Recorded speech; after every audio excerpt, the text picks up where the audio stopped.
Handa na ba ang inyong mga puso para sa isang kwentong susubok sa tatag ng damdamin at tibay ng kalooban?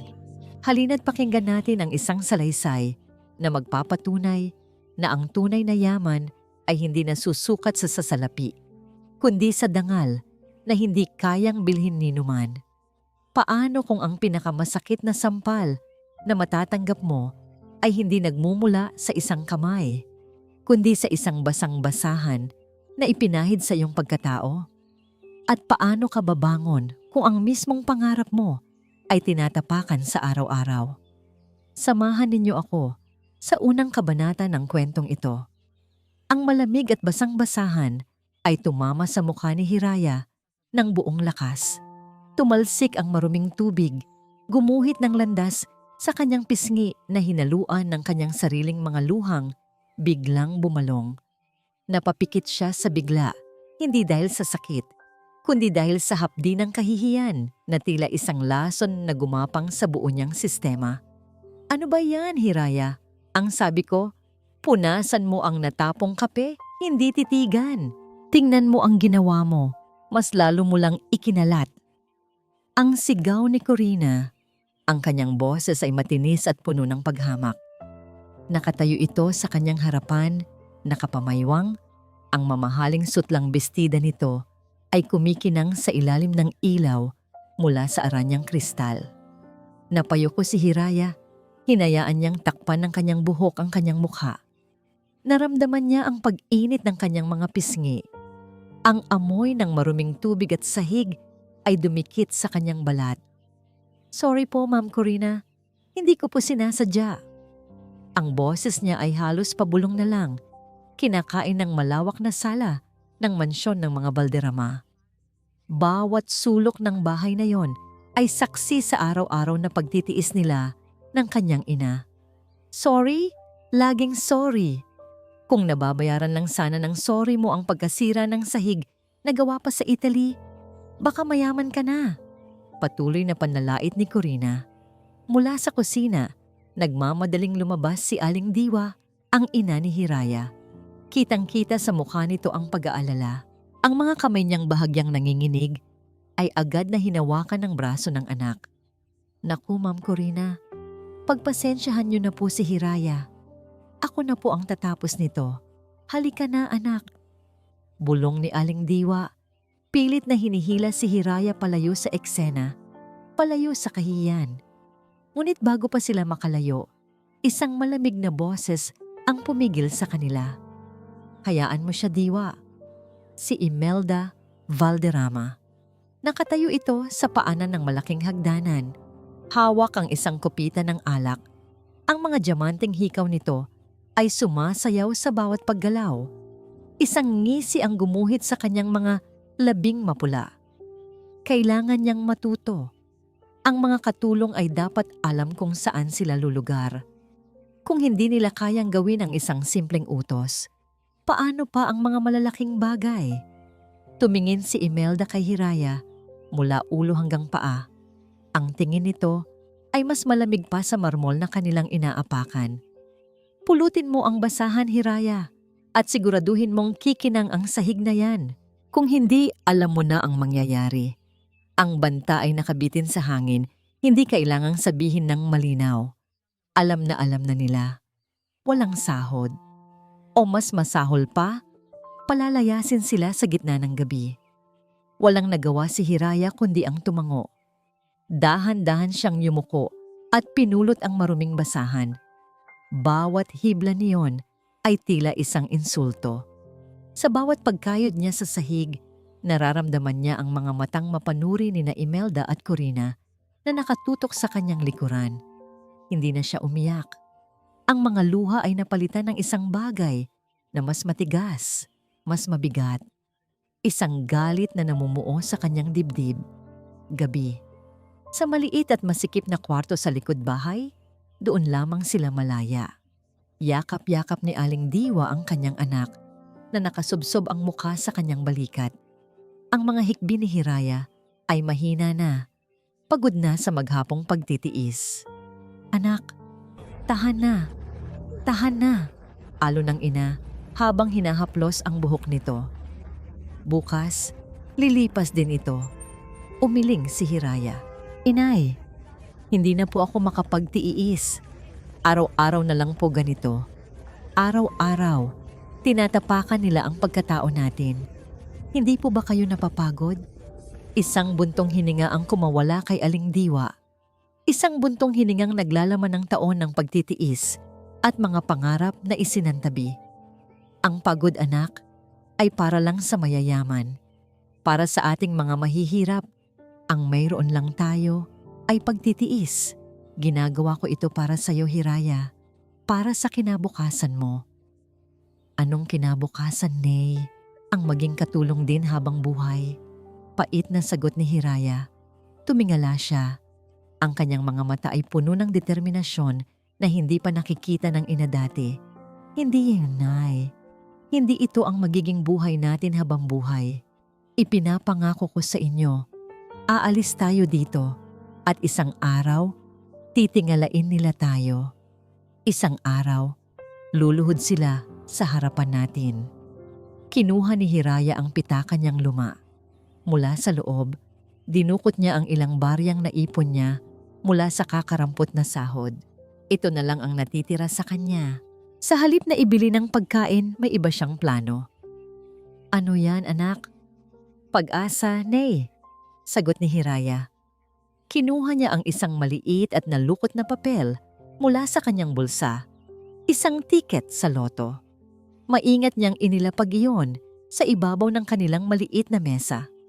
Ito ang pag-asa natin. Lumipas ang ilang araw. Ang insidente ng basang-basahan ay pilit nilang kinalimutan. Ibinaon sa ilalim ng mga bagong utos at panibagong panlalait. Isang hapon, habang naghahanda ng merienda sa kusina, bukas ang maliit na telebisyon na para sa mga katulong. Nagsimula na ang lotto draw. Hindi ito pinapansin ni Hiraya. Abala siya sa paghiwa ng prutas. Ngunit nang simulang banggitin ng host ang mga nanalong numero, para siyang napako sa kinatatayuan. 1, 2, 3. Ang bawat numerong binibigkas ay tila isang malakas na kabog sa kanyang dibdib. Nabitawan niya ang kutsilyo. 4, 5. Nanginginig ang mga kamay niyang kinapa, ang bulsa ng kanyang uniforme. Nandoon pa ang tiket. Dahan-dahan niya itong inilabas. At binigkas ng host ang huling numero, ang 6. Ang mundo ni Hiraya ay biglang tumahimik. Ang tanging naririnig niya ay ang pagpintig ng sarili niyang puso. Tumingin siya sa telebisyon. Tumingin siya sa tiket. Tumugma lahat. Ang mga numero sa kanyang papel ay kapareho ng mga numerong nagniningning sa screen ng telebisyon. Jackpot. Grand Lotto winner. Napatakip siya sa kanyang bibig, pinipigilan ng isang sigaw na gustong kumawala. Ang kanyang mga mata, na ilang araw lang ang nakalipas ay puno ng luha ng kahihiyan, ngayon ay nabasa muli. Ngunit sa pagkakataong ito, iyon ay mga luha ng hindi maipaliwanag na pag-asa at pagkabigla. Dahan-dahan siyang napaluhod sa sahig ng kusina. Ang tiket ay mahigpit na hawak sa kanyang kamay. Ito na ang simula. Ang ilaw sa loob ng opisina ng bangko ay tila napakaliwanag, halos nakakasilaw para kina Hiraya at Diwa. Hindi sila sanay sa ganitong lugar, sa malalamig na aircon, sa amoy ng bagong perang papel, at sa mga taong nakatingin sa kanila na may halong pagtataka. Ang suot nilang pinakasimpleng damit ay tila sumisigaw na hindi sila kabilang doon. Sa kanilang harapan, isang manager ng bangko na nakangiti ng napakatamis ang nag-abot ng isang tseke. Ang halaga na nakasulat doon ay may napakaraming zero na halos hindi na kayang bilangin ni Diwa sa isang tingin. Congratulations po ulit, Miss Reyes. Everything is in order. The amount has been deposited to your new account. Just let us know how we can be of service. Nanginginig pa rin ang kamay ni Hiraya nang tanggapin ang bankbook. Binuksan niya ito at muling tinitigan ang mga numero. Totoo nga. Hindi ito panaginip. Ang lahat ng paghihirap, ang lahat ng kahihiyan, may katumbas na pala. Paglabas nila ng bangko, Ang sikat ng araw ay tila mas nagniningning. Huminga ng malalim si Diwa na para bang ngayon lang ulit siya nakahinga ng maluwag sa loob ng maraming taon. Anak, ano? Anong gagawin natin ngayon? Tanong niya. Ang boses ay may halong tuwa at takot. Pwede na tayong umalis. Pwede na tayong bumili ng maliit na bahay sa probinsya, malayo sa kanila. Pwede na tayong mamuhay ng tahimik. Iyon ang pangarap ni Diwa. Kapayapaan. Isang simpleng buhay na walang sigaw, walang panlalait. Ngunit si Hiraya ay umiling. Ang apoy sa kanyang mga mata ay hindi pa nawawala. Hindi pa po, Nay. Sagot niya. Ang boses ay matatag. Kung aalis lang po tayo, para na rin nating sinabi na sila ang nanalo. Natama sila na itaboy tayo. Hindi po ako papayag. Hinawakan niya ang kamay ng kanyang ina. Ang perang ito, Nay, hindi lang ito para sa atin. Ito po ang magbibigay sa atin ng hustisya. Hindi lubos na maunawaan ni Diwa ang ibig sabihin ng kanyang anak. Ang nakikita lamang niya ay ang panganib. Hiraya, natatakot ako. Baka kung anong gawin sa atin ng mga Valderrama kapag nalaman nila. Hindi po nila malalaman. Hindi pa sa ngayon. Tiniyak ni Hiraya, may plano po ako. At para magawa yon, kailangan natin ng tulong. Ang opisina ni Attorney David Romero ay simple lang, hindi magarbo, ngunit malinis at kagalang-galang. Pinili siya ni Hiraya dahil sa kanyang reputasyon. Matalino, mapagkakatiwalaan, at may puso para sa mga inaapi. Nakinig ng mabuti si Attorney Romero habang isinasalaysay ni Hiraya ang kanyang plano. Si Aling Diwa ay tahimik lamang sa tabi. Pinipisil ang laylayan ng kanyang damit. So, let me get this straight, Hiraya, sabi ng abogado habang inaayos ang kanyang salamin. You want to anonymously buy the large vacant lot directly across the Valderrama mansion. And then, you want to build a house there, a mansion to be exact. Tumango si Hiraya. Opo, attorney. Gusto ko po na araw-araw sa paggising nila, ang una nilang makikita ay ang bahay natin. Gusto ko pong malaman nila na ang katulong na dati nilang inaapi ay kapitbahay na nila ngayon. Napabuntong hininga ang abogado. It's a bold plan. A very dramatic one. Pero hindi ba't mas madali kung i-invest mo na lang ang pera sa isang negosyo para mas kumita pa? Bahagi po yan ng plano, attorney. Mabilis na sagot ni Hiraya at dito nagulat maging si Aling Diwa. Pero kailangan ko po munang makuha ang lupa. Iyon po ang unang hakbang. Nakita ni Attorney Romero ang determinasyon sa mga mata ng dalaga. Hindi ito simpleng kapritsyo ng isang biglang yaman. Ito ay isang bagay na mas malalim. Okay, sabi niya sa wakas. I can make that happen. I will handle the purchase through a proxy company para manatiling confidential ang pangalan mo. Walang sino man ang makakaalam na ikaw ang may-ari hanggang sasabihin mo. Gumaan ang pakiramdam ni Hiraya. Salamat po, attorney. Maraming salamat po. Pero may isang bagay ka pang dapat malaman, Hiraya. Dagdag ng abogado, ang kanyang tono ay naging seryoso. I did a preliminary check on the property, and in the process, I stumbled upon some public records regarding Valderrama Corporation. Ano po iyon? Kumuha ng isang folder si Attorney Romero. Their company is heavily in debt. Marami silang utang sa iba't ibang bangko at suppliers. Based on these figures, they are financially bleeding. Malapit na silang bumagsak. Isang kakaibang kislap ang dumaan sa mga mata ni Hiraya. Ang balitang ito na dapat ay wala lang sa kanya ay tila isang musika sa kanyang pandinig. Ang plano niya ay biglang nagkaroon ng panibagong, mas matalim na anggulo. Pag-uwi nila sa kanilang maliit na kwarto, inilatag ni Hiraya ang isang papel sa mesa. Isang simpleng drawing ng isang malaking bahay. Niyakap siya ni Aling Diwa mula sa likuran. Anak, sigurado ka na ba talaga dito? Pwede pa tayong magbago ng isip. Humarap si Hiraya sa ina. Ang kanyang mukha ay seryoso. Kinuha niya ang 2 kamay nito. Nay, naaalala niyo po ba noong bata ako? Tuwing Pasko, dinadala niyo ako sa labas ng mansyon para panoorin ang mga ilaw nila. Sabi niyo sa akin, sana balang araw na Hiraya, makatira din tayo sa bahay na ganyan kaganda. Tumulo ang luha ni Aling Diwa. Naaalala niya iyon. Ito na po yung araw na yon, Mama, Nay. Tutuparin ko na po ang pangarap niyo. At hindi lang po yon. Tumingin si Hiraya sa labas ng kanilang bintana. Mula doon, tanaw na tanaw nila ang mansyon ng mga Balderrama, nagliliwanag sa gitna ng kadiliman. Itinuro niya ito. Mula sa bahay na itatayo natin, Nay, matatanaw natin sila araw-araw at hindi na tayo yuyuko. Titingnan natin sila, hindi bilang mga amo, kundi bilang mga kapitbahay na may utang na dapat bayaran. Ang mga salitang iyon ay nagpadala ng kaba at kasabikan sa puso ni Diwa. Ang anak niyang dati tahimik at palaging umiiyak ay isa ng babaeng may plano, isang babaeng handang bawiin ang lahat ng kinuha sa kanila. Biglang tumunog ang cellphone ni Hiraya. Isang lumang modelo, ngunit ang pinakamahalagang gamit niya sa ngayon. Numero ni Attorney Romero. Kinakabahang sinagot niya ito. Hello, Attorney? Isang sandali ng katahimikan. Pagkatapos ay narinig niya ang boses sa kabilang linya. Miss Hiraya, congratulations! The deal is closed.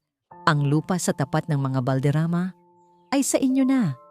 Napahigpit ang hawak ni Hiraya sa telepono. Nagpatuloy ang abogado. And one more thing. May natuklasan pa akong impormasyon tungkol sa mga utang ng Balderrama Corporation. It's more serious than I thought. May isang malaking investor na unti-unting binibili ang kanilang mga non-performing loans. Kung sino man siya, malapit na niyang makontrol ang buong kumpanya. Nabitawan ni Hiraya ang telepono. Isang ideya. Isang mapanganib ngunit napakatalinong ideya. Ang biglang nabuo sa kanyang isipan. Hindi lang pala bahay ang kaya niyang bilhin. Kaya niya ring bilhin ang mismong kumpanya na nagpahirap sa kanila. Ano ba yang ingay na yan? Hindi ba nila alam na may mga taong nagpapahinga dito? Pabalang na ibinagsak ni Imelda Valderrama ang hawak na dyaryo sa mesang gawa sa mahogany. Ang umagang dapat sana ay payapa ay sinira ng walang tigil na ingay mula sa kabilang kalsada. Mula sa bintana ng kanyang silid-kainan, kitang-kita niya ang malaking bakanteng lote na dating nababalot lang ng matataas na damo. Ngayon, napapaligiran na ito ng yero at puno ng mga trabahador na abala sa pagtatayo ng isang pundasyon. Sino bang walang modong nagpapatayo ng bahay dyan? At mukhang mas malaki pa sa mansyon natin ang balak itayo. Reklamo niya sa hangin. Pumasok si Corina. Halatang kagigising lang. Nakasuot pa ng sutlang roba. My God, Mom! I can't even get my beauty sleep with all that racket. Bakit hindi mo tawagan ang administrator ng village? Ipastop mo yan. Umiling si Imelda. Baka sa mukha ang pagkainis. Tinawagan ko na. Sabi nila, kumpleto raw sa permit ang may-ari at ayaw sabihin kung sino. Isang private investor daw. Probably some nouveau riche with no class. Sabi ni Corina. Sabay irap. Kumuha siya ng isang mansanas mula sa basket at kinagatan ito. Hayaan mo na, Mom. They'll never be on our level anyway. Ngunit hindi mapakali si Imelda. Ang ingay sa labas ay tila isang paalala ng isa pang ingay na pilit niyang winawaksi sa kanyang isipan. Ang ingay ng mga problemang dumarating sa kanilang kumpanya. Biglang tumunog ang kanyang cellphone. Isang mamahaling modelo na pinalamutian ng maliliit na kristal. Nakikita niya ang pangalan sa screen. Mr. Velasco, accountant. Agad na sumama ang kanyang timpla. Pilit siyang ngumiti kay Corina bago tumayo at lumayo. Sagutin ko lang ito, darling. Pumasok siya sa kanyang pribadong opisina at sinagot ang tawag ng may tonong iritado. Yes, Mr. Velasco. I'm in the middle of my breakfast. Make it quick. Ma'am Imelda, pasensya na po sa abala. Narinig niya ang nag-aalalang boses ng kanyang accountant. Tumawag na naman po ang bangko. Overdue na po tayo ng 2 months sa ating loan payment. Nagbabanta na po silang magpapadala ng demand letter. Naramdaman ni Imelda ang pag-akyat ng dugo sa kanyang ulo. At bakit hindi mo pa binabayaran? Trabaho mo yan, hindi ba? Ma'am, wala na po tayong sapat na pondo. Ang sales po natin for this quarter ay bumagsak ng 40% at yung mga tseke na binayad sa atin ng ilang kliyente, tumalbog po lahat. Halos mabasag ni Imelda ang hawak niyang ballpen. That's ridiculous. Valderrama Corporation is an institution. Hanapan mo ng paraan. Mangutang ka sa ibang bangko. Do something. Sinubukan ko na po, ma'am. Pero parang may umiikot pong balita sa business community na hindi maganda ang kalagayan natin.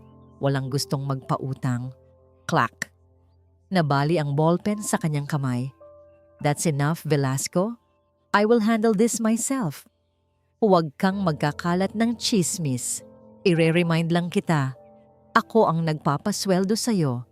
Banta niya, bago ibaba ang tawag ng walang paalam. Humigpit ang pagkakakuyom ng kanyang kamao. Mga walang utang na loob. Pagkatapos ng lahat ng naitulong ng pamilya Valderrama sa kanila, ganito lang ang igaganti nila. Tatalikuran sila sa oras ng pangangailangan. Ang atensyon niya ay muling nabalik sa ingay sa labas. Ang tunog ng martilyo ay tila pumupukpok sa loob mismo ng kanyang ulo. Ang pagtatayo ng bagong mansyon sa tapat ng bahay niya ay tila isang personal na insulto, isang simbolo ng paghamon sa kanyang kapangyarihan. Sa kusina, abala sina Diwa at Hiraya sa kanilang mga gawain. Narinig nila ang pagsigaw ni Imelda mula sa opisina nito kanina. Sanay na sila. Sa tuwing may problema sa negosyo, sa kanila nabubunto ng init ng ulo nito. Hiraya, dalian mo na dyan at ihatid mo na ang kape ni Ma'am Imelda, utos ni Diwa. Opo, Nay, sagot ni Hiraya, habang maingat na inilalagay ang tasa sa isang tray. Ito na ang huling linggo nila dito. Palihim na silang nag-iimpake ng kanilang mga gamit tuwing gabi. Pagpasok ni Hiraya sa opisina, naabutan niyang nakatalikod si Imelda, nakatingin sa bintana. Ma'am, heto na po ang kape ninyo. Lumingon si Imelda. Ang mga mata nito ay matalim, puno ng galit na naghahanap ng mapagbubuntunan. Bakit ngayon mo lang dinala? Lumamig na yata yan ulitin mo. Pero ma'am, huwag ka nang sumagot. Putol ni Imelda. Umalis ka na nga sa harapan ko. Wala kayong ginawang tama. Walang imik na kinuha ni Hiraya ang tray at tumalikod. Sa bawat hakbang niya palayo, lalong tumitibay ang kanyang desisyon. Hindi na siya makapaghintay na lisanin ang impyernong ito. Kinagabihan, habang naghahapunan ang mga Valderrama, naglakas loob si Diwa na lumapit. Ma'am Imelda, Sir, Ma'am Corina, panimula niya, hawak ang isang sobre. Nais ko lang po sanang ipaalam na kami po ni Hiraya ay aalis na po sa katapusan ng linggo. Napatigil sa pagkain ng mag-ina. Nagkatinginan sila pagkatapos ay tumingin kay Diwa na para bang ito ang pinakanakakatawang biro na narinig nila. Isang malutong na tawa ang kumawala kay Imelda. Hindi tawa ng tuwa, kundi tawa ng pangungutya. Aalis? At saan naman kayo pupulutin, Diwa? Sa lansangan? Hahanap na lang po kami ng ibang trabaho, ma'am. Magalang na sagot ni Diwa, kahit nanginginig ang kanyang kalooban. Good luck with that. Sabat ni Corina habang nagpupunas ng bibig gamit ang isang mamahaling table napkin. Who would want to hire a clumsy girl and her old mother? Baka mamaya, babalik din kayo dito at magmamakaawa. Tumayo si Imelda at nilapitan si Diwa. Tinitigan niya ito ng malapitan. Sige, umalis kayo. Go, para malaman ninyo kung gaano kahirap ang buhay sa labas ng pamamahay na ito. Gusto kong makita kung gaano katagal kayo makakatagal nang wala ako, nang wala ang perang ibinibigay ko sa inyo. Itinulak niya ng bahagya ang balikat ni Diwa. Now, get out of my sight at siguraduhin niyong lilinisin niyo ang buong bahay bago kayo lumayas. Tumalikod si Diwa. Mahigpit ang hawak sa sobre ng kanyang resignation. Hindi niya pinakita ang luhang nagbabadyang pumatak. Sa loob-loob niya, isang panalangin ang kanyang binibigkas. Sana tama ang desisyon ng kanyang anak. Sana ito na nga ang katapusan ng kanilang pagtitiis. Mula sa bintana, muli niyang natanaw ang construction site sa tapat. Ang mga bakal na pundasyon ay matatag na nakatayo, tila mga haliging hindi kayang gibain. Sa kabilang banda, ang mansyon ng mga Valderrama, sa kabila ng karangyaan nito, ay tila may mga anay na unti-unting kumakain sa mga haligi nito mula sa loob. Ilang buwan ang lumipas. Ang dating maingay na construction site sa tapat ng mansyon ng mga Valderrama ay ngayoy tahimik na. Sa kinatatayuan nito, isang bagong obra maestra ang umusbong, isang modernong mansyon na may 3 palapag. Napapaligiran ng salamin mula sahig hanggang kisame at may hardin na tila paraiso. Mas bago, mas elegante at masasabing mas magarbo pa kaysa sa lumang mansyon ng mga Valderrama. Sa loob ng kanilang bahay, nakadungaw sa bintana sina Imelda at Corina. Ang dati nilang pagkainis ay napalitan na ng matinding kuryosidad. Ngayon, ang araw na lilipat ang misteryosong may-ari. "Mom, look! Ang daming magagarang sasakyan!" Bulalas ni Corina. Tila isang batang sabik makakita ng parada. Baka sikat na artista ang bagong kapitbahay natin o kaya isang senador. Pinaningkitan ni Imelda ang mga mata. Isang convoy ng itim na European cars ang isa-isang huminto sa tapat ng bagong gate. May mga lalaking nakasuit na bumaba at nagbukas ng mga pinto. Whoever they are, kailangan nating maging unang makipagkaibigan sa kanila. Sabi ni Imelda, ang utak ay agad na umandar. This is a good connection. A new ally, siguradong mayaman at makapangyarihan. Kinuha niya ang kanyang telepono. Tatawagan ko ang caterer. Magpapadala tayo ng welcome basket. The most expensive one. Nakatutok ang kanilang mga mata sa pangunahing sasakyan, isang makinang na itim na limousine. Ang pinto nito ay dahan-dahang bumukas. Una, isang pares ng eleganteng stiletto heels ang lumabas at tumapak sa bagong sementadong driveway. Sumunod ang isang babaeng nakasuot ng isang simpleng ngunit napakamahal na puting bestida. "Sino yan?" tanong ni Corina. Sinusubukang aninagin ang mukha ng babae. Kasunod nito, isa pang babae ang bumaba. Mas may edad, nakasuot ng isang formal na Filipiniana. May dignidad sa bawat kilos nito. Ang mga nakasuot na lalaki ay magalang na yumukod sa kanila. Pinanood ni na Imelda at Corina ang dalawang babae habang naglalakad ang mga ito patungo sa malaking pinto ng bagong mansyon. Ang mas batang babae ay huminto. Dahan-dahan, itinaas nito ang kamay at tinanggal ang suot na dark sunglasses. Pagkatapos, dahan-dahan itong lumingon. Tumingin ito ng diretso sa bintana kung saan sila nakatayo. Ang mundo ni Imelda ay tila huminto sa pag-ikot. Ang nangiti sa kanyang labi ay unti-unting naglaho, napalitan ng isang ekspresyon ng ganap na pagkalito at hindi paniniwala. Si Corina naman ay napanganga. Ang kanyang mga mata ay nanlalaki na parang nakakita ng multo. Ang babaeng nakatayo sa kabilang kalsada. Ang babaeng tinitingnan sila na parang pag-aari nito ang buong mundo. Ay si Hiraya at ang babaeng kasama nito na may tindig ng isang tunay na donya ay ang kanyang ina, si Diwa. Isang pamilyar na ngiti ang sumilay sa labi ni Hiraya. Hindi isang nangiti ng tuwa, kundi isang nangiti ng tagumpay. Isang nasangiti na nagsasabing, "Nagulat ba kayo?" Itinaas niya ng bahagya ang kanyang baba. Isang kilos ng paghamon bago tuluyang tumalikod at pumasok sa kanyang bagong tahanan.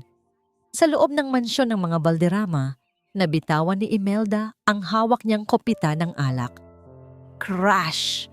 Ang tunog ng nabasag na kristal ay umalingaw-ngaw sa nakabibinging katahimikan. Ang mamahaling red wine ay kumalat sa puting-puting alpombra, tila dugo sa niebe. Hindi maaari. Ang tanging naibulong ni Imelda habang nanginginig ang buong katawan. "Ma'am, paano? Saan sila kumuha ng ganong kalaking pera?" Halos hindi makapagsalitang tanong ni Corina. Ang mukha ay namumutla. Jackpot sa loto? Imposible. Ang lahat ng kanilang pang-aalipusta, ang lahat ng kanilang paghamak, ang mga alaala ng basang-basahan, ng mga sigaw, ng pagpapalayas, lahat ay bumalik na parang isang sampal sa kanilang mga mukha. Ang katulong na itinuring nilang basura ay hindi lang nakaahon. Naging reyna ito at ang kaharian nito ay itinayo mismo sa kanilang harapan. Ilang sandali pa, isang malakas at paulit-ulit na tunog ang bumasag sa kanilang pagkatulala. Ding-dong, ding-dong, ang doorbell. Nagkatinginan ang mag-ina. Walang gustong gumalaw. Sinong maglalakas loob na bumisita sa ganitong pagkakataon? Isang katulong ang nagmamadaling nagbukas ng pinto. Ilang segundo lang, pumasok ito sa sala. May dalang isang napakalaking basket na puno ng mga imported na prutas, alak at keso.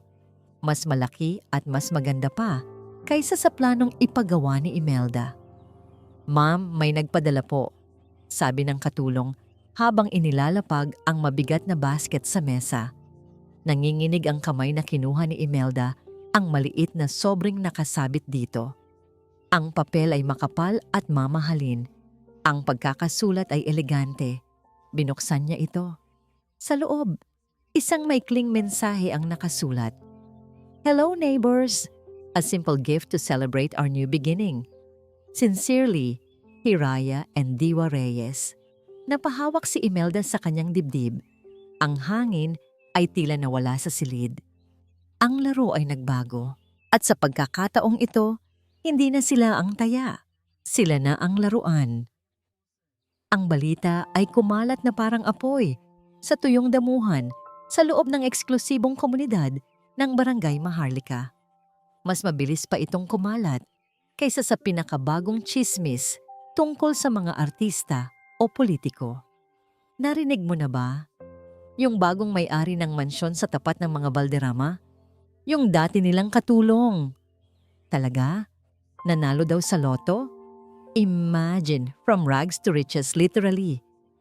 Nakakahiya para kay Imelda. Ang taray-taray pa naman niya. Ngayon, kapitbahay na niya ang inaalipusta niya noon. Karma is real. Ang mga salitang ito ay tila maliliit na karayom na tumutusok sa bawat sulok ng buhay ni Corina Valderrama.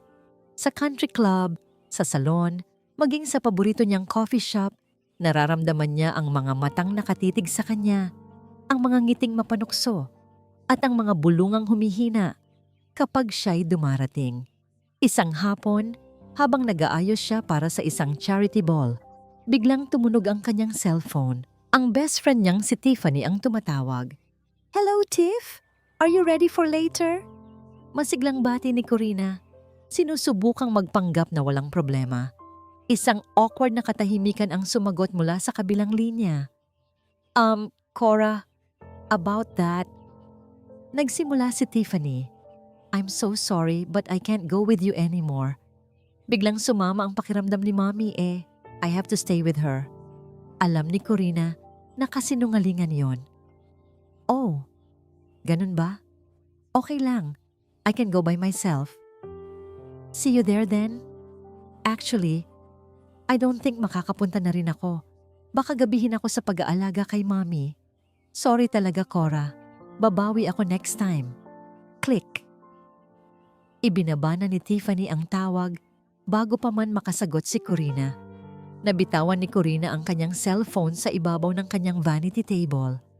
Tumingin siya sa kanyang refleksyon sa salamin. Ang magandang mukha, ang mamahaling bestida, ang kumikinang na alahas. Lahat ay tila walang silbi. Para siyang isang reyna na biglang nawalan ng kaharian. Biglang bumukas ang pinto ng kanyang kwarto. Pumasok si Imelda, ang mukha ay gusot-gusot. Corina, cancel your appointment tonight. Hindi tayo pupunta. What? Why, Mom? Gulat na tanong ni Corina.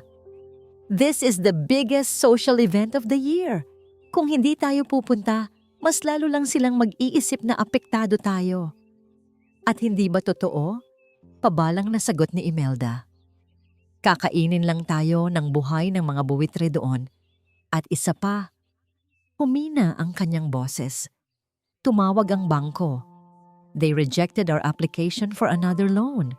At ang mas masahol pa, ang dalawa sa pinakamalaki nating kliyente ay biglang nag-pull out ng kanilang kontrata. Ano? Bakit daw? Nag-iwas ng tingin si Imelda. Dahil sa chismis, ayaw nilang ma-associate sa isang kumpanyang nalulugi. They don't want to be associated with us. Ang salitang us ay tila isang sumpa. Dati, ang pangalang Valderrama ay nangangahulugan ng kapangyarihan at respeto. Ngayon, ito'y simbolo ng kahihiyan at kamalasan. Sa kabilang kalsada, ang mansyon ng mga Reyes ay puno ng buhay at liwanag. Nag-organisa sina Hiraya at Diwa ng isang malaking housewarming party. Pero ang mga imbitado ay hindi ang mga mayayaman at sikat na kapitbahay nila. Ang mga bisita nila ay ang mga dating kasamahan nilang katulong, mga hardinero, mga driver, at mga security guard ng village. Inimbitahan din nila ang mga tindera mula sa palengke kung saan sila madalas mamili noon. Isang malaking salo-salo para sa mga taong tulad nila ay madalas na hindi nakikita at binabaliwala. Malakas ang tugtugan, masaya ang tawanan, sagana ang pagkain sa mahabang mesa. Mula sa kanilang bintana, kitang-kita ni na Imelda at Corina ang kasiyahan sa kabilang ibayo. Bawat halakhak na kanilang naririnig ay tila isang insulto. Bawat ilaw mula sa bahay ni Hiraya ay tila aninong nagpapatingkad sa kadilimang bumabalot ngayon sa kanilang tahanan. Look at them, Mom, sabi ni Corina. Ang boses ay puno ng pait at inggit. Nagpapakain ng mga basura. She's making a mockery of us. Hindi sumagot si Imelda. Ang kanyang atensyon ay nasa isang partikular na panauhin ni Hiraya, si Mr. Tan, ang may-ari ng isa sa pinakamalaking kumpanya na kliyente nila noon. Ang kliyenteng nag-pull out kaninang umaga lang. Nakikipagtawanan ito kay Hiraya na para bang sila'y matagal nang magkaibigan. Isang malamig na takot ang gumapang sa puso ni Imelda. Ang ginagawa ni Hiraya ay hindi lang simpleng pagpapasikat. Ito ay isang kalkuladong galaw. Unti-unti nitong kinukuha ang lahat ng bagay na mahalaga sa kanila. Sinubukan ni Imelda na tawagan ang isa sa kanyang mga natitirang kaibigan para humingi ng tulong pinansyal. Hello, Cynthia. Darling, it's Imelda.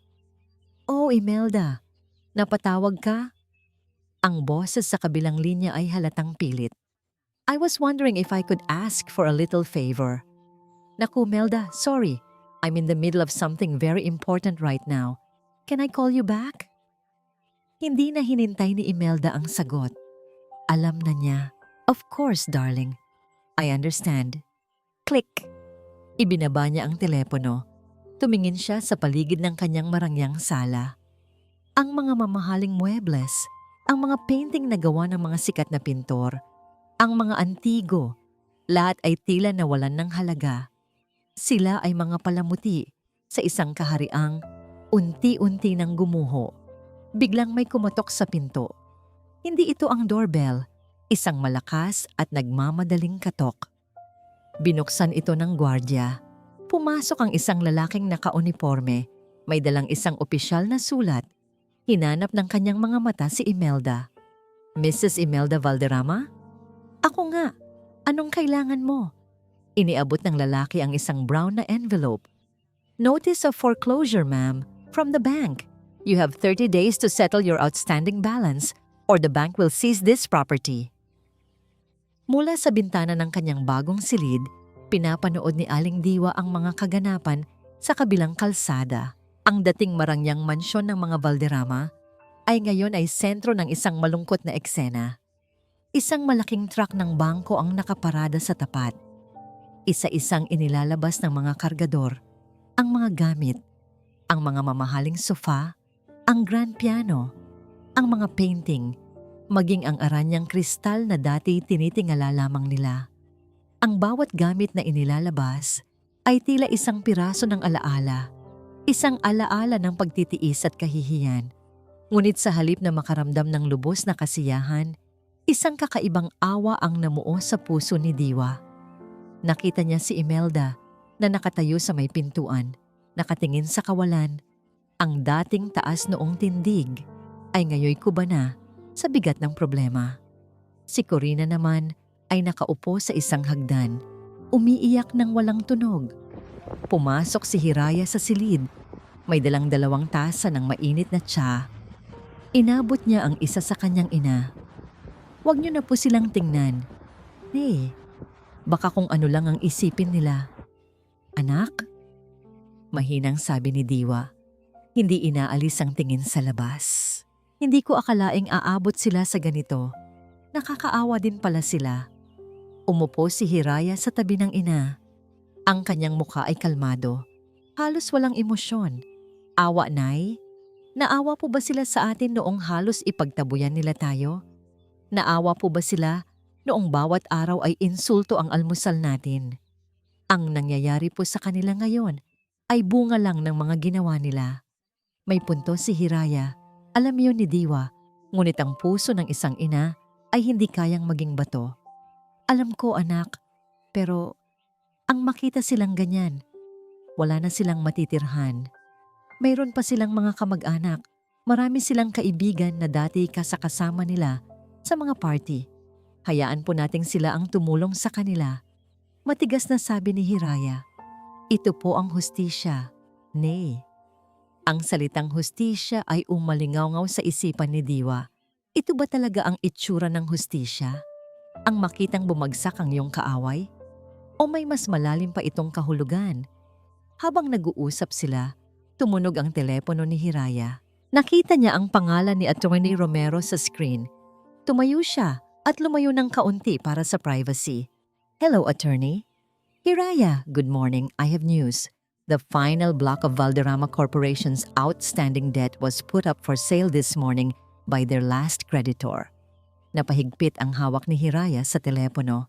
Ito na ang hinihintay niya. And as per your instruction, we bought it. Anonymously, of course. Sagot ng abogado. Congratulations, you now hold controlling interest over all of their corporate liabilities. In simple terms, you own them. The fate of Valderrama Corporation is now in your hands. Isang malamig na ngiti ang sumilay sa labi ni Hiraya. Ang kanyang plano ay kumpleto na. Hindi lang niya sila tinalo sa laro ng yaman. Inangkin niya ang buong chessboard. Thank you, Attorney. Maraming salamat po sa lahat. I will let you know my next move. Ibinaba niya ang tawag at huminga ng malalim. Tumingin siyang muli sa labas.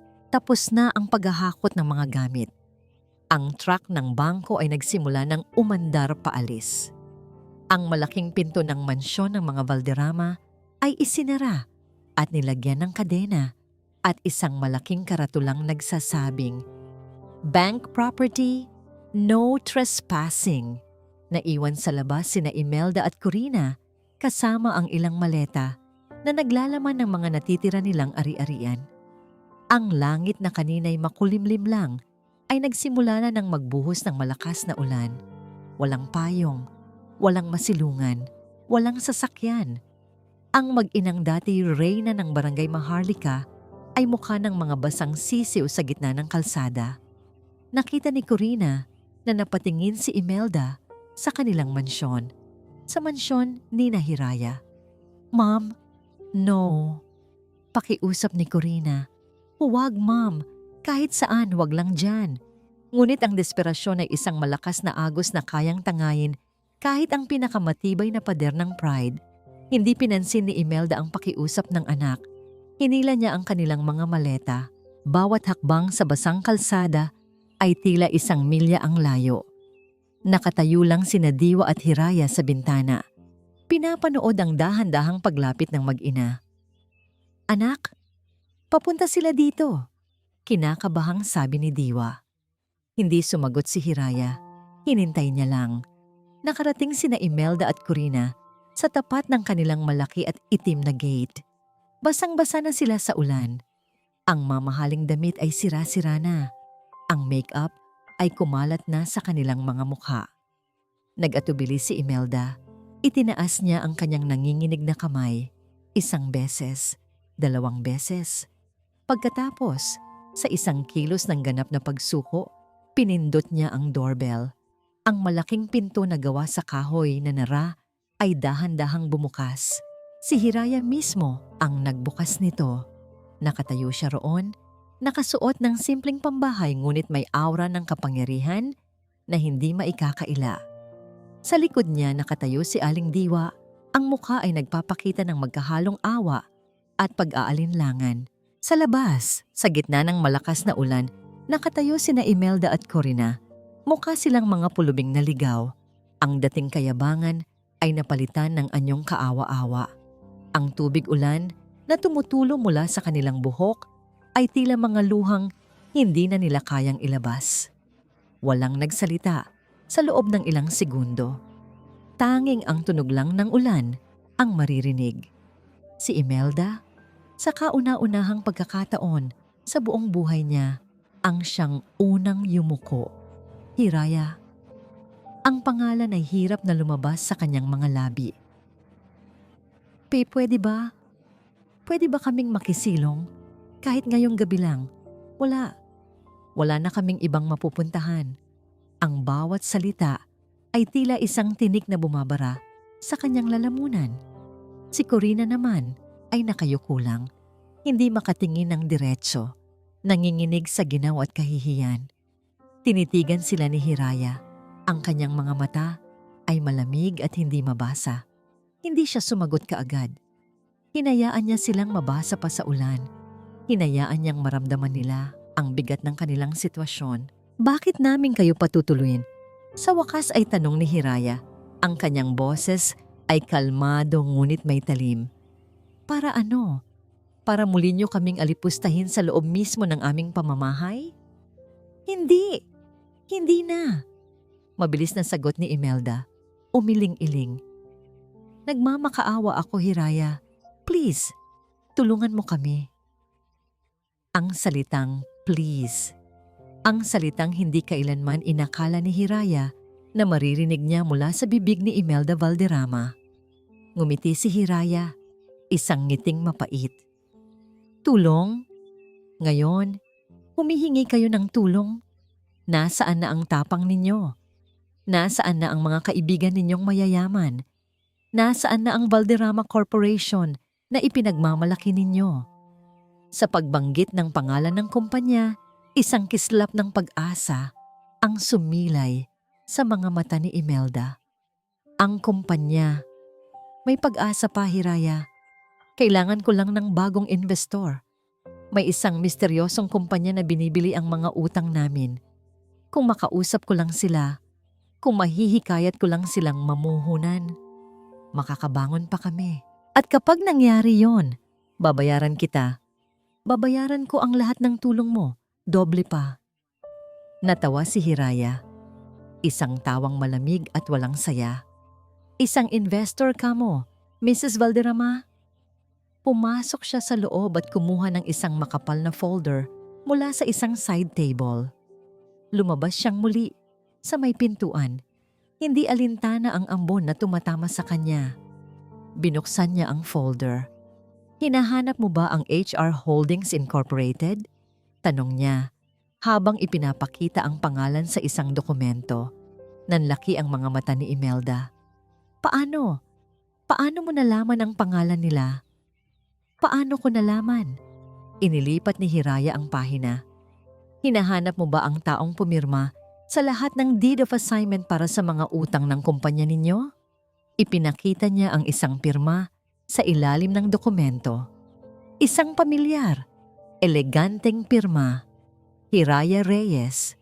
Napaatras si Imelda na para bang nasampal. Ang kanyang muka ay biglang namutla. Mas maputla pa sa kanyang damit. Hindi maaari. Oh, pero maaari, sabi ni Hiraya. Ang kanyang boses ay bumaba. Naging mapanganib. Akala mo ba ang premyo sa loto ay ginastos ko lang sa bahay at magagarang damit? Hindi, Mrs. Valderrama. Ginamit ko ito ng matalino. Bawat sentimo ay ginamit ko para bilhin ang bawat piraso ng inyong kahinaan. Isinara niya ang folder ng may diin. Todd, ang investor na hinahanap mo para iligtas ang kumpanya mo, ang taong may hawak sa leeg ng Valderrama Corporation, ay nasa harapan mo ngayon. Ang revelasyon ay tila isang kidlat na tumama sa pagkatao ni Imelda. Mas malakas pa sa kulog na naririnig sa kalangitan. Lahat ng pag-asa niya ay biglang naglaho. Ang taong kinamumuhian niya, ang taong inaapi niya, ay hindi lang pala naging kapitbahay niya. Ito ang naging Diyos na may hawak ng kanyang kapalaran. Bakit? Bakit mo ginawa ito? Halos pabulong na tanong ni Imelda. Ang lakas ay tuluyan nang nawala sa kanyang katawan. Bakit? Lumapit si Hiraya. Ang kanyang mukha ay ilang pulgada na lang ang layo mula kay Imelda. Naaalala mo ba ang basang-basahan na ipinahid mo sa mukha ko? Naaalala mo ba ang bawat masasakit na salita? Naaalala mo ba noong ipinagtaboyan ninyo kami na parang mga aso? Bumaling siya kay Corina na ngayon ay humahagulgol na. At ikaw, Corina, naaalala mo ba? Ang bawat tawa mo habang pinapahirapan mo ako. Ang katahimikan ay masakit. Tanging ang ulan at ang pag-iyak na lang ni Corina ang naririnig. Papayagan ko kayong manatili dito, sabi ni Hiraya, at sa isang saglit, akala ni Imelda ay tapos na ang lahat. Ngunit nagpatuloy si Hiraya at ang mga sumunod niyang salita ay mas masakit pa sa anumang sampal. Papayagan ko kayong manirahan dito at bibigyan ko kayo ng trabaho. Pero may kondisyon. Tumingin siya kay Imelda. Ikaw, magiging katulong ka sa pamamahay na ito. Ikaw ang maglilinis, maglalaba at magluluto. Mararanasan mo ang lahat ng ipinaranas mo sa amin ng nanay ko. Pagkatapos, tumingin siya kay Corina. At ikaw, magtatrabaho ka bilang kahera sa maliit na sari-sari store na ipinatayo ko para sa komunidad. Matututo kang magbilang ng barya at makisama sa mga taong dati mong pinandidirian. Ang mga salita ay tila mga hatol. Isang parusang perpektong dinisenyo para sa kanila. Ang pag-alis ng kanilang yaman ay isa lang bahagi. Ang tunay na parusa ay ang pag-alis ng kanilang pride. Huminga ng malalim si Hiraya. Ang kanyang mga mata ay nag-aalab. Tumingin siya sa nanginginig na si Imelda. Ano ang sagot mo? Tatanggapin mo ba ang alok ko o mas gusto mong matulog sa kalsada ngayong gabi? Ang katahimikan sa mansyon ng mga Reyes ay madalas na binabasag ng mga tunog ng kapabayaan. Isang umaga, ang tunog ng walis na hinihila sa halip na iwinawalis. Sa tanghali, ang amoy ng kaning sunog mula sa kusina. At sa hapon, crash! Ang tunog ng isang mamahaling pinggan na nabasag ay umalingaw-ngaw sa buong bahay. Nagmamadaling pumasok sa kusina sina Hiraya at Diwa. Naabutan nila si Imelda na nakatayo sa gitna ng mga bubog. Ang muka ay puno ng pagkabigla at pagkainis. Anong nangyari dito? Tanong ni Diwa. Wala. Mabilis na sagot ni Imelda habang sinusubukang itago ang mga bubog gamit ang kanyang paa. Madulas lang ang sabon. Aksidente lang. Napabuntong hininga si Hiraya. Ito na po ang pangatlong pinggan na nabasag ninyo ngayong linggo, Mrs. Valderrama. Baka gusto ninyong mag-ingat ng kaunti. Huwag mo akong tinatawag na Mrs. Valderrama sa loob ng bahay na ito. Sigaw ni Imelda. Ang pride ay nasaktan. At lalong huwag mo akong pagsasabihan na parang isa talaga akong isang hindi niya masabi ang salita. Katulong. Kung ayaw ninyo, gawin ninyo ng maayos ang trabaho ninyo. Malamig na sagot ni Hiraya bago tumalikod. Sa kabilang dako, ang buhay ni Corina ay isa ring komedya ng kamalasan. Sa maliit na sari-sari store, nakaupo siya sa likod ng counter. Ang kanyang manicure na perpekto ay nasisira sa pagbubukas ng mga delata at pagbibilang ng mga barya. Ineng, pabili ng isang suka at 2 itlog, sabi ng isang matandang ale. Okay, that would be 25 plus 15. 50 pesos po lahat, sabi ni Corina, halatang nahihirapan sa simpleng math. Nag-abot ng 100 piso ang ale. Nagkamot ng ulo si Corina habang sinusubukang magsukli. Ano ba yan, Ineng? Ang tagal naman ng sukli ko. 50 piso lang yan. Abay kung ganyang kakabagal, malulugi itong tindahan na ito. Sigaw ng ale. Namula ang mukha ni Corina sa hiya. Ang mga taong dati hindi man lang niya tinitingnan ay ngayon ay sumisigaw at nagtuturo sa kanya. Ang bawat araw ay isang bagong dosis ng kahihiyan. Isang gabi, habang nagkakape sina Hiraya at Diwa sa kanilang beranda, tahimik nilang pinapanood si Imelda na nagdidilig ng mga halaman sa hardin. Nakikita mo ba ang sarili mo sa kanya, anak? Biglang tanong ni Diwa. Napakunot ang noo ni Hiraya. Ano pong ibig ninyong sabihin, Nay? Ang galit sa mga mata mo.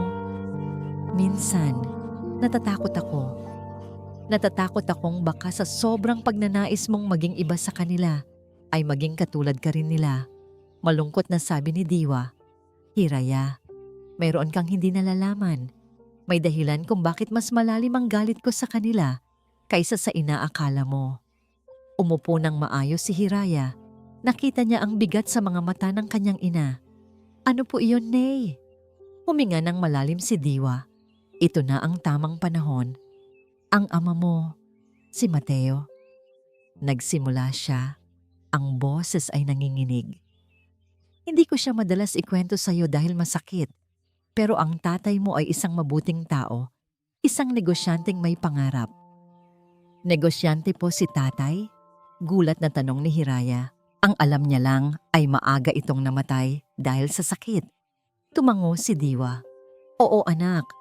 At ang business partner niya, ang kasosyo na pinagkatiwalaan niya ng lahat, ay ang asawa ni Imelda.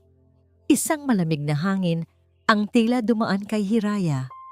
Noong nagsisimula pa lang ang Valderrama Corporation, pagpapatuloy ni Diwa, habang tumutulo na ang kanyang mga luha, lahat ng ipon at pinaghirapan ng tatay mo ay ibinuhos niya doon. Pero nilinlang siya. Ginamit nila ang pera ng tatay mo para itayo ang kumpanya. At nang ito'y lumago, tinanggal nila siya sa partnership ng walang kalaban-laban. Kinuha nila ang lahat. Nawala sa tatay mo ang lahat ng pera, ang kanyang negosyo, at ang kanyang dangal. Hindi niya kinaya, anak. Nagkasakit siya sa puso dahil sa sama ng loob. At iyon ang ikinamatay niya. Ang revelasyon ay tila isang suntok sa sikmura ni Hiraya. Ang buong kwento ng kanilang paghihirap ay biglang nagkaroon ng mas madilim at mas masakit na simula. Ang pagiging katulong nila sa mga Valderrama ay hindi lang pala kamalasan. Ito ay ang huling resulta ng isang matagal ng krimen. Niyakap ni Hiraya ang kanyang ina na ngayon ay humahagulgol na. Ang galit sa kanyang puso ay hindi nawala. Sa halip, ito'y nag-iba ng anyo. Hindi na ito galit na nag-ugat sa isang basang-basahan. Ito ay galit na nag-ugat sa isang ninakaw na buhay, ang buhay ng kanyang ama. Ngayon, mas naiintindihan na niya. Ang kanyang ginagawa ay hindi na lang simpleng paghihiganti. Ito ay pagkuha ng hustisya para sa isang taong hindi na kayang ipaglaban ang sarili. Kinabukasan, habang nag-aayos ng hardin si Diwa, nilapitan siya ng isa sa kanilang mga kapitbahay, si Aling Nena. "Diwa, may sasabihin sana ako sa'yo. Ayoko sanang makialam pero..." Nag-aalangang sabi nito. "Ano po yon, Aling Nena?" "Kahapon kasi, pagkatapos magsara ng tindahan mo, nakita ko yung si Corina." Bulong ng matanda. "Nakita ko siyang may dinukot mula sa kaha ng pera. Isinilid niya sa bulsa niya bago siya umuwi dito. Hindi ko lang alam kung magkano." Kinagabihan, hindi mapakali si Hiraya. Pagkatapos ng sinabi ni Aling Nena, agad niyang pinuntahan ang tindahan para tingnan ang logbook ng sales at ang natitirang pera sa kaha. Tulad ng inaasahan, hindi ito tumutugma. May kulang na 500 piso, hindi malaking halaga para sa kanya ngayon. Pero hindi ang halaga ang problema. Ang problema ay ang tiwalang muling sinira. Hinarap niya ang kanyang ina. "Nay, kailangan po nating gawin ito. Kailangan nating malaman kung hanggang saan ang kaya nilang gawin." Kahit mabigat sa loob, tumango si Aling Diwa. Oras na para harapin ang katotohanan. Ipinatawag nila sina Imelda at Corina sa sala. Ang dalawa ay halatang pagod mula sa kanilang trabaho. Ngunit agad na naging alerto nang makita ang seryosong mga mukha ni na Hiraya at Diwa. "Corina," mahinahon ngunit may diin na nagsimula si Hiraya. "Nag-check ako ng cash register sa tindahan. May kulang na pera." Agad na naging depensibo si Corina. "Ano? Pinagbibintangan mo ba ako? How dare you? Hindi ako magnanakaw." "Hindi kita pinagbibintangan. Nagtatanong ako." Mariing sagot ni Hiraya. "Nakita ka ni Aling Nena na may dinukot sa kaha bago ka umuwi. Kaya magtatanong ako ulit, nasaan ang 500 piso? Wala akong kinukuha. Baka yang matandang tsismosa na yan ang nagnakaw." Palusot ni Corina, ang mga mata ay nagsisinungaling. Napabuntong hininga si Hiraya. Ayaw niya sanang umabot sa ganito. Pero wala siyang pagpipilian. Kinuha niya ang kanyang cellphone at pinindot ang play sa isang video. Ang maliit na screen ay nagpakita ng malinaw na kuha mula sa CCTV camera na palihim niyang ipinakabit sa tindahan. Kitang-kita sa video si Corina. Pagkatapos lumingon sa kaliwat kanan, ay mabilis na dumukot ng ilang pirasong papel na pera mula sa kaha at isinilid ito sa kanyang bulsa. Walang kaduda-duda. Nabitawan ni Corina ang hawak na baso ng tubig. Nagbagsakan ang mga mata niya sa video. Pagkatapos ay kay Hiraya, ang mukha ay puno ng takot. Hindi na siya makapagsalita. Lahat ay naghihintay sa sasabihin ni Imelda. Ito ang pagkakataon niyang patunayan na mayroon pa siyang natitirang dignidad na kaya niyang itama ang mali. Ngunit ang mga salitang lumabas sa bibig niya ay mas nakakagulat pa kaysa sa pagnanakaw ni Corina. 500 piso lang, sigaw ni Imelda, hindi sa anak, kundi kay Hiraya. "Pinapalaki mo ang isang maliit na bagay. Ano ba naman ang 500 kumpara sa milyon-milyong kinuha ninyo sa amin?" Napatayo si Hiraya sa narinig. "Anong sinabi ninyo?" "Ang sabi ko, may karapatan kami." Buong kayabangang sabi ni Imelda na para bang nahuli sa akto na kumukuha lang ng isang pirasong tinapay. "Ang perang yan ay amin dapat. Kayo ang magnanakaw. Kinuha ninyo ang aming bahay, ang aming kumpanya, ang aming buhay." Ito na, ang giyera na pilit iniiwasan ni Hiraya. "Kinuha namin ang sa amin." Ang boses ni Hiraya ay nagsimulang manginig sa galit. "Ang kumpanyang yon ay itinayo sa pawis at dugo ng ama ko na niloko ng asawa ninyo. Ang bahay na yon ay nabili sa perang ninakaw ninyo sa pamilya ko. Ang buhay na ipinagkakait ninyo sa amin ay ang buhay na ipinaranas ninyo sa amin sa loob ng maraming taon. At ngayon, sa kabila ng lahat, Pagkatapos naming bigyan kayo ng bubong at pagkain, nanakawan niyo pa kami. Ang bawat salita ay tila isang dagok kay Imelda, ngunit hindi siya natinag. Ang kayabangan ay masyado nang malalim ang pagkakabaon sa kanyang pagkatao. Kahit na, hindi niyo pa rin dapat kami trinatratong parang mga basura. Dito na hindi nakapagtimpi si Aling Diwa. Ang babaeng palaging tahimik, ang babaeng palaging yumuyuko, ay tumayo. Ang kanyang boses ay hindi malakas, ngunit puno ng bigat at kapangyarihan na ngayon lang narinig ng lahat. Tama na, Imelda. Natahimik ang lahat. Tumingin sila kay Diwa. Binigyan namin kayo ng pagkakataon. Mahinahon, ngunit matatag na, sabi ni Diwa. Binuksan namin ang aming tahanan. Binigyan namin kayo ng pagkakataong magbago na matuto ng leksyon ng kababaang loob. Pero malinaw na wala kayong natutunan. Lumapit siya sa mag-ina. Ang kanyang mga mata ay hindi na nagpapakita ng awa, kundi ng isang pinal na desisyon. Ang kabaitan namin ay may hangganan. At ngayon, naabot na ninyo ang dulo. Tumingin siya sa kanila, isa-isa. Bukas ng umaga, gusto kong umalis na kayo sa pamamahay na ito. Ang hatol ay binitiwan na, walang pag-aalinlangan, walang puwang para sa apela. Napanganga si Imelda, hindi niya inaasahan ito, lalo na mula kay Diwa. Ngunit mabilis na napalitan ng galit ang kanyang pagkagulat. Isang galit na purong-puro at walang bahid ang pagsisisi. Tinitigan niya si Diwa ng may pagbabanta. Ang kanyang mga mata ay nanlilisik na parang ahas. Magsisisi ka dito, Diwa, sabi ni Imelda. Ang bawat salita ay puno ng lason. Tandaan mo ang sinabi ko. Ikaw at ang anak mo, hinding-hindi kayo magkakaroon ng kapayapaan. Kinaumagahan, ang katahimikan sa mansyon ng mga Reyes ay may dalang bigat. Tapos na ang sigawan, tapos na ang bangayan. Ang natira na lang ay ang huling hakbang.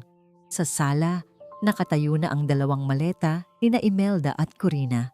Mas kaunti ang laman kaysa noong dumating sila. Nakabihis na sila, handa nang umalis, ngunit hindi alam kung saan tutungo. Ang kayabangan sa kanilang mga mukha kagabi ay napalitan ng isang blangkong ekspresyon ng pagkatalo. Bumaba si Hiraya mula sa hagdan. Hindi siya galit, hindi siya masaya. Ang nararamdaman niya ay isang uri ng kapaguran, isang pagod na nagmumula sa isang mahabang laban na sa wakas ay natapos na. Sa kamay niya, may dala siyang isang puting sobre. Walang salitang iniabot niya ito kay Imelda. Tiningnan ito ni Imelda nang may pagtataka at hinala. Ano ito? Sumpa? Demanda? Buksan ninyo. Simpleng sagot ni Hiraya. Nanginginig ang mga kamay na binuksan ni Imelda ang sobre. Sa loob, hindi mga legal na dokumento ang laman, kundi isang salansan ng bagong-bagong perang papel. Hindi milyon-milyon, pero sapat na halaga para makapagsimula sila. Sapat para umupa ng isang maliit na apartment at bumili ng pagkain sa loob ng ilang buwan. Kasama ng pera ay isang sulat kamay na liham.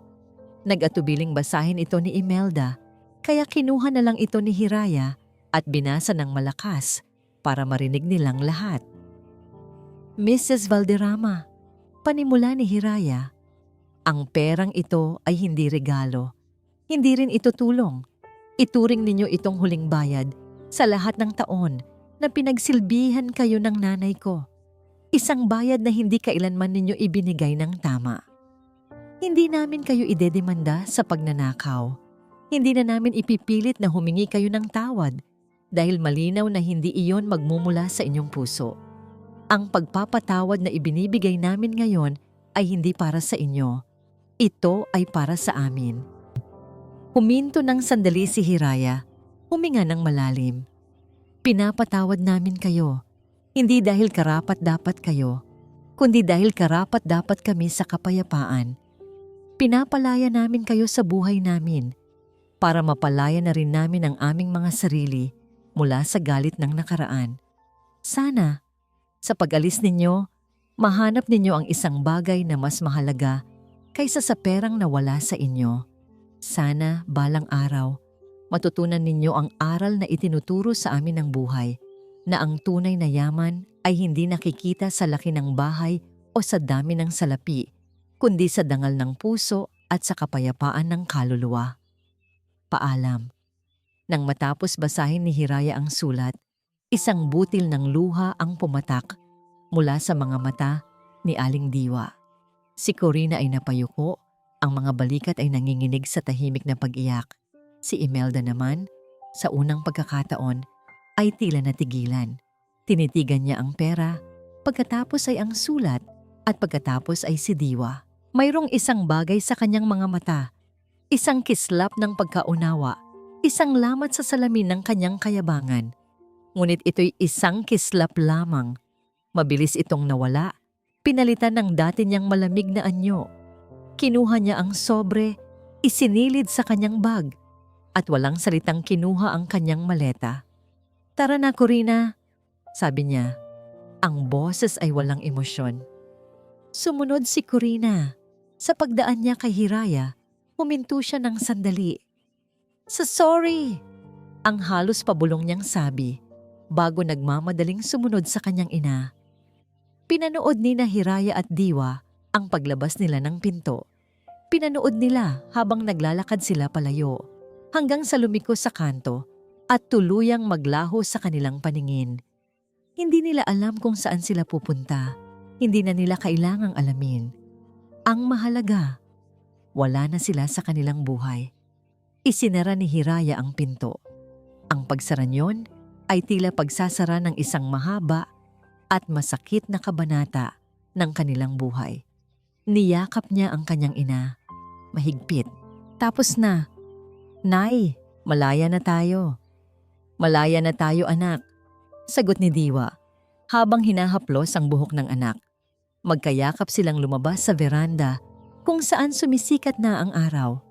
Ang liwanag nito ay ginintuan, puno ng pangako ng isang bagong simula. Pinanood nila ang pamumukadkad ng mga bulaklak sa hardin. Ang mansyon ay malaki pa rin. Ang pera sa bangko ay marami pa rin.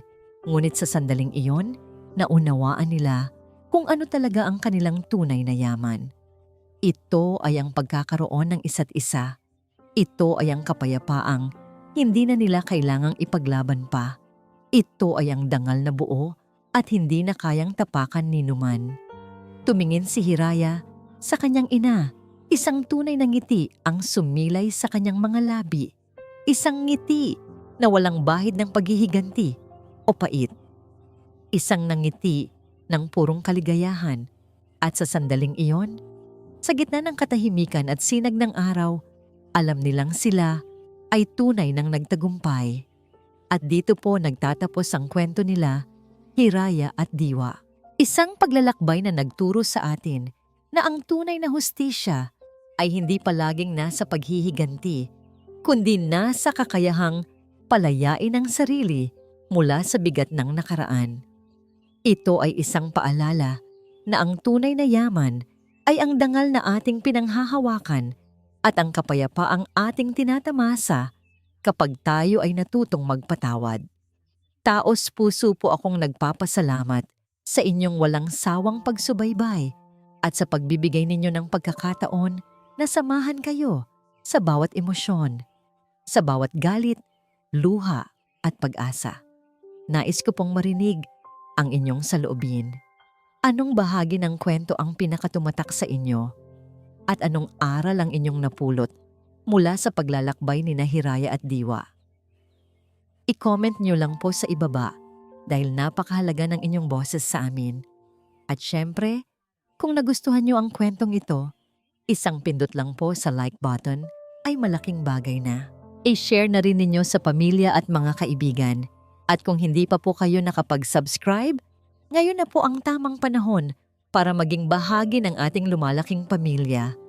Huwag kalimutang i-click ang notification bell para kayo ang unang makarinig kapag may bago kaming upload. Muli, ako po ang inyong lingkod, nag-iiwan ng isang paalala. Ang bawat puso ay may sariling kwento at ang bawat kwento ay may aral na naghihintay. Pagpalain po kayo ng Panginoon, kayo at ang inyong buong pamilya. Hanggang sa muli,